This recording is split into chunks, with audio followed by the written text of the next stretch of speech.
Bonjour à toutes et à tous. Nangender. Bienvenue dans le Wolof Vivant pour suivre des cours de Wolof.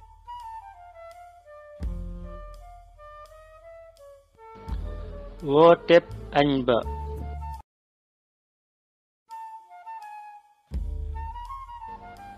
ca penc ma. assalaamu aleykum.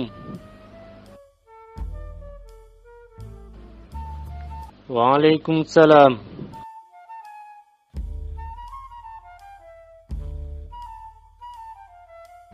baay sama yaay nee na añ bi pare na.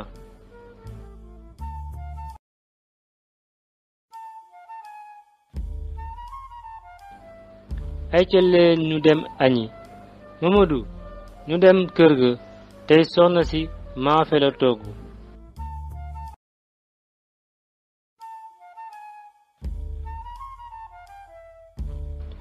Duudu bëgg naa lool maafe waaye tey soxna si ceebu jën bu xonq la togg.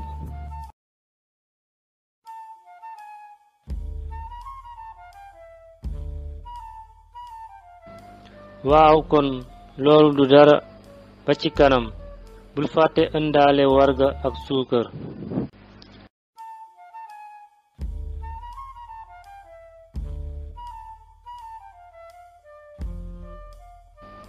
waaw duma ko fàtte ba ci kanam.